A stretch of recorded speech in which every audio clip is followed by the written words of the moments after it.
Hi everyone, this is Veronica. आज का topic हमारा डिस्कशन का है फ्रांस टारगेट हिजाब अगेन।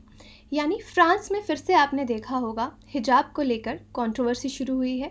हिजाब बेसिकली इस तरह की क्लोथिंग है, अगर आप देखेंगे, जो मुस्लिम वुमेन और बहुत सारे दूसरे रिलीजन की वुमेन भी अपना हेड कवर करने के लिए, नेक कवर करने के लिए यूज़ करती हैं। तो इस तरह की उनके बुर्का, हिजाब, निकाब, इस तरह की वेल्स जो हैं वो पहनती हैं। तो फ्रांस में हमने हमेशा से देखा है रिलीजियस क्लोथिंग को लेकर या एंटी मुस्लिम जो सेंटिमेंट है क्लोथिंग को लेकर, वहाँ पे कोई ना कोई कंट्रोवर्सी आती रहती है। 2004 से ये चीज़ें शुरू हैं और काफ़ी जगह बैन भी हैं। इसके बारे में हम डिटेल में बात करेंगे कि क्या है ये पूरी कंट्रोवर्सी।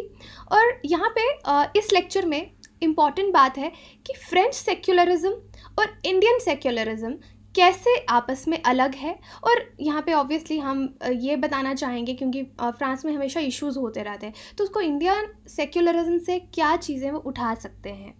ऑल्दो इंडियन सेक्युलरिज्म के भी अपने कुछ फ्लॉज हैं, बट इसको हम डिटेल में डिस्कस करते हैं, पूरा कंट्रोवर्सी भी देखते हैं। अगर आपको कोई भी डाउट हो आप मेरे से कनेक्ट कर सकते हैं किसी भी सोशल मीडिया पे, चाहे वो फेसबुक हो, इंस्टाग्राम हो, टेलीग्राम हो। और लेकिन आपको जो PDF है वो सिर्फ मेरे टेलीग्राम चैनल पे ही मिलेगा, राइट। तो लेट्स स्टार्ट दिस डिस्कशन। अब देखिए, जो फ्रेंच पार्लियामेंट है is set to ban Muslim women from attending their schools children's school trips while wearing the hijab, a symbol it sees as a threat to all the things the republic stands for. अब French government ने क्या किया है कि जो मुस्लिम महिलाएं हैं वो अगर स्कूल में अपने बच्चों के स्कूल में आना चाहती हैं, किसी ट्रिप में साथ में जाना चाहती हैं, तो ये हिजाब से अपना फेस वो कवर नहीं कर सकती। इस पे बैन लगाने के लिए जो एक आप कह सकते हैं ड्राफ्ट जो है वो तैयार किया गया है, वोट किया है उन्होंने। बिकॉज फ्रेंच जो गवर्नमेंट है वो कहती है हमारे जो रिपब्लिक है, जो हमारे प्रिंसिपल्स हैं, उसके साथ ये सब सेट नहीं बैठता, तो इसलिए ये बैन करना चाहते हैं। और अगर आप 1 महीने से भी कम की बात है देखेंगे, स्विट्ज़रलैंड जो है उसने भी बैन को सपोर्ट किया है बुर्का और निकाब को लेकर। और फ्रेंच में जो महिलाएं हैं जो बच्चों के स्कूल जाना चाहती हैं ट्रिप्स में, उनके लिए तो बैन किया ही है, साथ में जो माइनर्स हैं 18 ईयर्स से कम, उनको भी बैन कर रहे हैं कि आप जो है वो हिजाब पब्लिक प्लेसेस में नहीं, जो माइनर्स हैं वो नहीं पहन सकते। तो इसको लेकर बहुत ज़्यादा कंट्रोवर्सी हो गई है। फ्रेंच गवर्नमेंट को ये ब्लेम किया जा रहा है कि वो इस्लामोफोबिक है, लेकिन फ्रेंच गवर्नमेंट कह रही है कि वो इस्लामोफोबिक नहीं है, वो सिर्फ अपने देश के रिपब्लिक प्रिंसिपल्स जो हैं उन पे खरा उतरना चाहती है। और इनफैक्ट वो जो महिलाएं ऑप्रेस्ड हैं रेडिकल इस्लाम की वजह से, यानी वो अपना शिकंजा जो है रेडिकल इस्लाम पे जो है वो कसना चाहते हैं, और जो महिलाएं उसमें ऑप्रेस्ड हैं उनको वहाँ से लिबरेट करना चाहते हैं। तो ये तर्क वो दे रहे हैं, लेकिन डेफिनेटली मुस्लिम कम्युनिटी, जो माइनॉरिटी कम्युनिटी है फ्रांस में, उसकी तरफ से काफ़ी प्रोटेस्ट जो हैं वो देखे जा रहे हैं। अब आगे चलते हैं। अब ये जो मूव है बैनिंग हिजाब्स, बेसिकली ये एक बिल का पार्ट है। अगर आपको कुछ महीने पहले याद हो, दिसंबर में ही ऑलमोस्ट ये ड्राफ्ट तैयार किया गया था और रिसेंटली उनके पार्लियामेंट में इसको वोट भी किया गया है, सेपरेटिस्ट बिल। तो ये बैनिंग हिजाब किसका पार्ट है? सेपरेटिस्ट बिल का पार्ट है। This move is a part of, जैसे मैंने आपको बताया, it is still making it's way through French parliament. अभी इसको पूरा पास होना, नेशनल असेंबली से पास होगा तभी ये लॉ बनेगा। तो अभी ये रास्ते में है, इस पर डिस्कशंस चल रही हैं। और यहाँ पे आप देखिए, ये देखिए यहाँ पे लिखा है कि नेशनल असेंबली से पास होगा, तो ये इस बिल का पार्ट है। अब ये जो सेपरेटिस्ट बिल है इनका, ये ऑलरेडी काफ़ी कंट्रोवर्सी में रहा है, क्योंकि फ्रेंच गवर्नमेंट का कहना है कि हम रेडिकल इस्लाम पे शिकंजा कस रहे हैं और किसी भी ऐसे रिलीजन पे, क्योंकि उनका, यहाँ पे मैं आपको समझाऊंगी कि फ्रेंच सेक्युलरिज्म का तरीका किस तरीके से अलग है। तो इस बिल में इन्होंने बहुत सारे प्रोविज़न रखे थे कि कोई भी 3 साल से ज़्यादा जो बच्चा है उसका होम स्कूलिंग नहीं होगा, पब्लिक प्लेसेस में जिस तरह के वेल्स जो हैं ये आप नहीं पहन सकते। तो इस पे काफ़ी ज़्यादा प्रोटेस्ट जो है देखे गए हैं, क्योंकि प्रोटेस्ट करने वाले कहते हैं कि इससे जो माइनॉरिटी कम्युनिटी है, स्पेशली इस्लाम की जो महिलाएं हैं, आप उनको और ज़्यादा एलिनेट कर देंगे, दूर कर देंगे। अब देखिए, फ्रेंच की एक हिस्ट्री रही है कि उनके जो आइडियल्स हैं, secularism, separation of state and religion, देखिए इनका आइडिया ऑफ सेक्युलरिज्म यही है, separation of state and religion. ये रिलीजन और स्टेट को अलग अलग रखते हैं। और यहाँ पे इनका हमेशा आर्ग्यूमेंट्स रहते हैं कि रिलीजियस सिंबल जैसे कि वेल्स हो गए या फिर क्रूसीफाइज हो गए, कोई भी इस तरह का रिलीजियस सिंबल जो उनके स्टेट ऑफिसर्स हैं, जो उनके गवर्नमेंट में काम कर रहे हैं, वो ऑफिस नहीं पहन के आ सकते। तो हमेशा वो इंडिविजुअलिज्म की बात करते हैं फ्रांस में। अब Muslim women who choose to cover their hair for religious reasons often do so from the age of puberty, which in most cases is far earlier than age of 18। तो अब महिलाओं में आपको पता है लड़कियों में प्यूबर्टी की एज 18 ईयर्स से बहुत कम है, 13-14 ईयर्स, और उसी समय से हिजाब की जो प्रैक्टिसेस हैं, रिलीजियस प्रैक्टिसेस हैं, वो शुरू हो जाती हैं। लेकिन इन्होंने एज क्या रखी है, 18। तो ये भी उनको प्रॉब्लम है कि 18 ईयर्स तक जो माइनर गर्ल्स हैं वो हिजाब नहीं कर सकती। एंड इससे इम्पैक्ट देखिए किसको पड़ेगा, ना कि जो फ्रेंच की माइनॉरिटी है मुस्लिम, ऑलमोस्ट आप देखेंगे कि young women among the population of 5.4 million Muslims हैं जो फ्रांस में रहते हैं, उनको तो इसका फ़र्क पड़ेगा ही पड़ेगा। लेकिन इसके साथ साथ जो मुस्लिम लोग फ्रांस घूमने जाते हैं टूरिस्ट की तरह, उनको भी इस तरह के रूल से फ़र्क पड़ेगा। अब देखिए यहाँ पे जो इनकी फ्रांस की नेशन की पॉलिसीज़ हैं रिगार्डिंग मुस्लिम वुमेन, ये पहले से कंट्रोवर्सी में रही हैं। जैसे मैंने आपको कहा 2010 में भी उन्होंने इस तरह से फेस वेल्स को बैन किया था 2010 में। इनफैक्ट कोविड के टाइम पे भी अगर आप देखेंगे, जब सबको मास्क लगाने के लिए कहा गया है, तो आप देख सकते हैं तब भी निकाब्स और हिजाब पे शिकंजा फ्रेंच गवर्नमेंट ने कसा है कि अगर कोई लेडी अगर ऐसे दिखेगी तो उसको फ़ाइन होगा, कोविड-19 के समय भी। अब देखिए यहाँ पे बहुत सारे मेजर्स हैं जो इन्होंने सेपरेटिस्ट बिल में, जो मैंने आपको बताया, रखे हैं। स्कूल एजुकेशन रिफॉर्म्स को लेकर कि मुस्लिम बच्चे जो हैं वो ड्रॉप आउट ना हों, ऐसा फ्रेंच गवर्नमेंट कह रही है। और मॉस्क्स और प्रीचर्स पे भी यहाँ पे बहुत शिकंजा कसा जाएगा कि कोई भी रेडिकलिज्म या फंडामेंटलिज्म की बात यहाँ ना हो, क्योंकि फ्रांस की गवर्नमेंट कहती है कि हम सब्सिडी देते हैं पब्लिक प्लेसेस पे बहुत सारे रिलीजियस माइनॉरिटीज़ को, और वहाँ पे अगर फंडामेंटलिज्म चलेगा तो वो उनके रिपब्लिक प्रिंसिपल्स को हर्ट करेगा। तो इस चीज़ पे नज़र रखी जाएगी कि किस तरह की टीचिंग्स वहाँ पे दी जा रही हैं, और इस तरह की कैंपेन्स को भी स्ट्रिक्टली मॉनिटर किया जाएगा। देखिए where France is coming from, France ऐसा क्यों कर रहा है, क्योंकि अगर आप लास्ट 10 सालों में देखेंगे तो फ्रांस पे बहुत ज़्यादा अटैक्स हुए हैं। रिसेंटली आपको पता होगा एक टीचर का सर ही काट दिया गया था। तो अब फ्रांस गवर्नमेंट इसलिए ये स्ट्रिक्टर रूल्स जो हैं रिलीजन को स्टेट से अलग करने के लिए वो लेके आ रही है।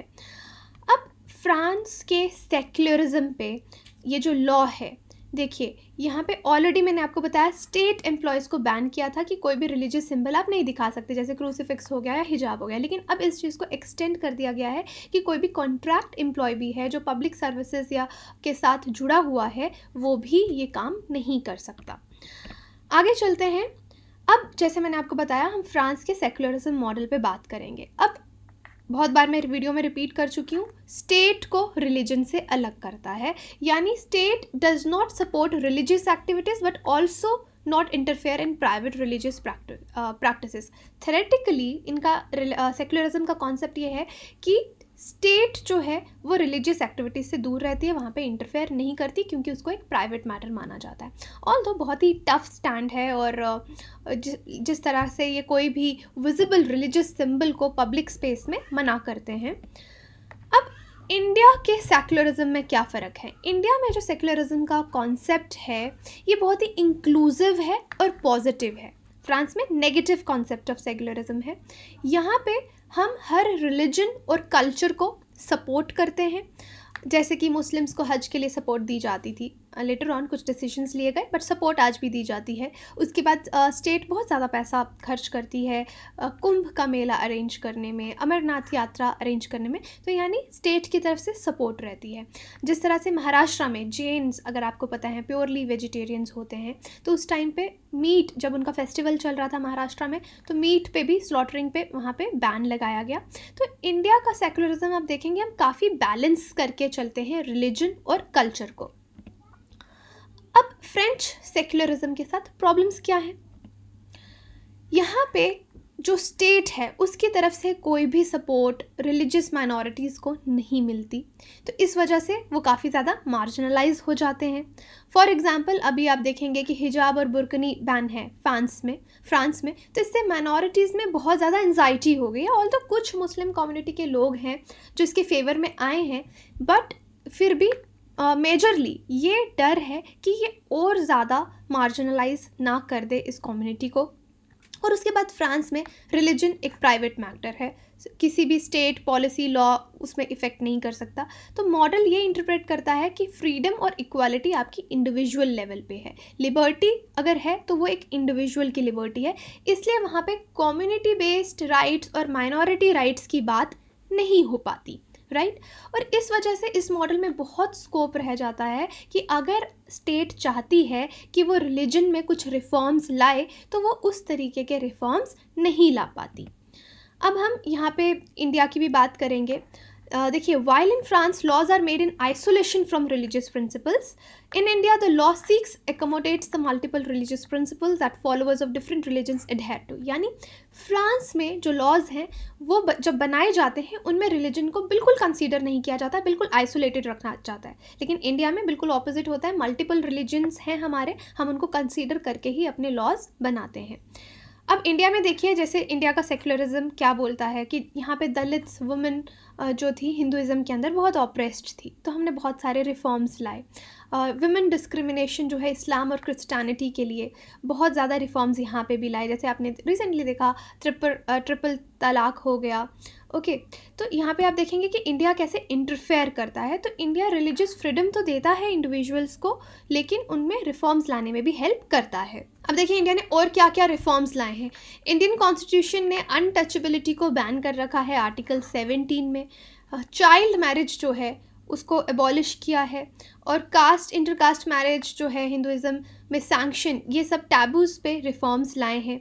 और यहाँ पे अगर आप देखेंगे कि हम हमेशा पॉजिटिव मोड ऑफ एंगेजमेंट जो है वो रिलीजन के साथ जोड़ते हैं। ऑल दो कुछ प्रॉब्लम्स हमारे यहाँ पे भी हैं, बट ओवरऑल अगर आप देखेंगे it is a very good system. तो कंक्लूजन में आप ये कह सकते हैं कि हमारा म्यूचुअल एक्सक्लूजन नहीं है, बल्कि एक प्रिंसिपल्ड डिस्टेंस है। हमको पता है कितना इंटरफेयर करना है और कितना इंटरफेयर नहीं करना है। एक कॉम्प्लेक्स आइडिया है, लेकिन एक कॉम्प्लेक्स आइडिया है जहाँ पे हम रिलीजन से दूरी भी बना रखी है, लेकिन जब ज़रूरत है तो इंटरफेयर भी करते हैं। तो इस तरीके से एक प्रॉपर सोशल जस्टिस जो है वो लोगों तक पहुँचता है। अब आगे वाली स्लाइड्स में मैं बात करूंगी कुछ ऐसे देशों की जहाँ पे ऑलरेडी हिजाब या निकाब बुर्का जो है वो बैन है।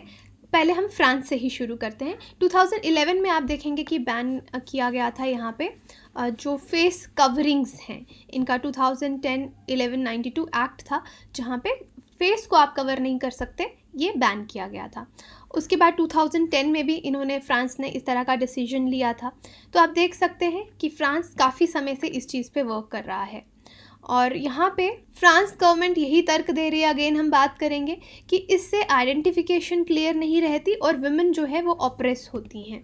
उसके बाद बेल्जियम में देखते हैं फुल फेस कवरिंग्स जो हैं, चाहे वो बुर्का हो, वो पब्लिक में बैन है 2011 से, और अगर कोई इसको वायलेट करता है तो उस पर फाइन हो सकता है और 7 दिन की जेल भी हो सकती है। नेक्स्ट देखिए डेनमार्क में, hence the burqas were first ban in August 2018। तो बुर्काज को यहाँ पे 2018 में बैन किया गया था, और यहाँ पे भी फ़ाइन अगर आप देखेंगे ऑफेंडर्स को फ़ाइन मिलेगा। नीदरलैंड्स में भी फेस कवरिंग पब्लिक में जो है वो बैन है और फ़ाइन आपको हो सकता है अगर आप करते हैं। ऑस्ट्रिया में भी इस तरह का लॉ है कि फेस विजिबल रहना चाहिए हेयर लाइन से चिन तक, और इस बैन को 2017 में वहाँ पे लागू किया गया था। तो देखिए हर देश के अपने अपने लॉज हैं, अपने रूल्स हैं, उसके हिसाब से उन्होंने ये डिसीजंस जो हैं वो ले रखे हैं।